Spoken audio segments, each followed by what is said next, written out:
Seeing that second line yesterday with Hyman, Nugent-Hopkins, and Yamamoto, it's kind of, you were hoping in theory that they were going to do what they're going to do, but to see it in practice or a game, just how exciting is that as a coach to know that is, you can now, you've seen use Draisaitl and McDavid on the first line and still have a second wave that you can throw out there. Yeah, I mean, that's what we've talked about since we've added the depth is we have options. And, you know, they played well in the last exhibition game. They played well last night. So, you know, it's nice to see some of those options.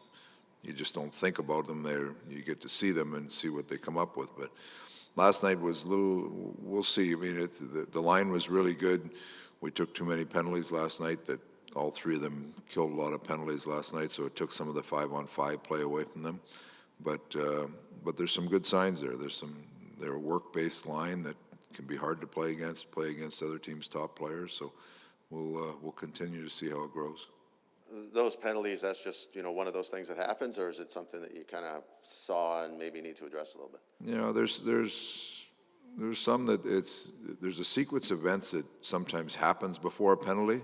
That's what I'm more concerned about than the actual penalty. There's a couple turnovers that lead to playing in your own end, put yourself in bad positions, things like that.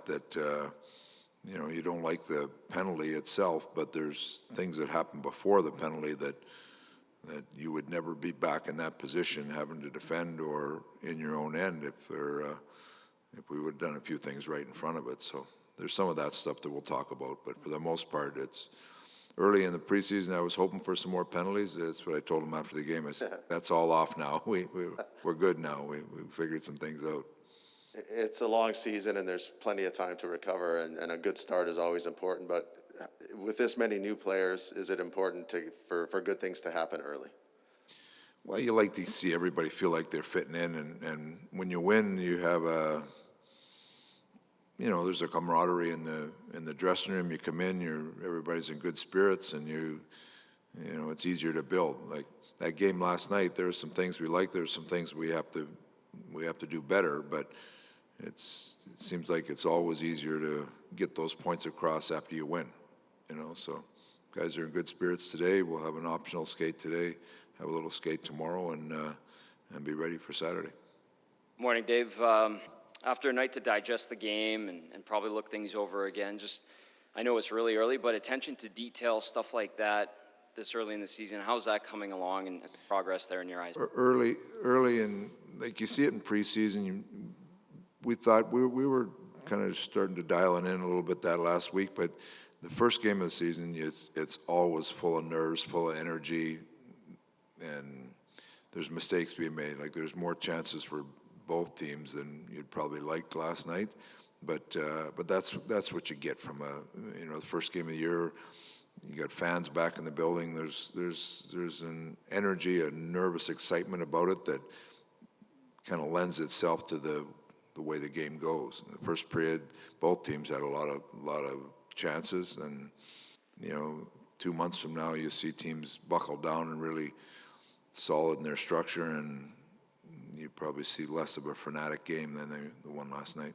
Having said that, through your experiences, do you have to say anything to remind the guys, or by game 2, 3, 4, they kind of get it and clean it up themselves? We talked about it, but what we have to recognize is we played our first one, but Calgary's coming in to play their first one on Saturday. They don't play there, so they're going to have that energy on Saturday. We better be prepared for that. Thanks, Dave. Yeah. Perfect. Oh, all right.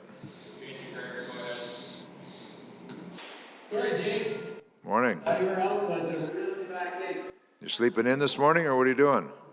No, well, actually, no. I went for a walk. Oh, okay. It's an optional skate, Dave. Yeah. I took it off. Okay, yeah, okay, you got me there. You had mentioned you want to get that second line, and just, Hyman's pressure all over the ice. Does Leon Draisaitl mention the opportunities to have so many different combinations this year? You played a lot. Where do you stand on the continuity factor? How many games in a row do guys have to go? Does it really matter if elite NHL players are switching lines, every 3 or 4 games? Do you find that matters?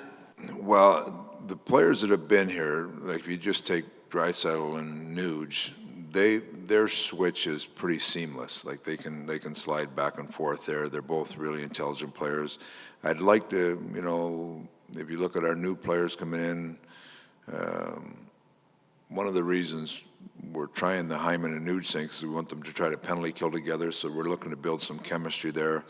I'd like to leave Fogle with Ryan and Cassian. He'll go in there on Saturday as a line. We'll get them up and going, but there's always adjustments you make. There's injuries that come into play, but you'd like to get some people feeling kind of comfortable where they're talking every day about how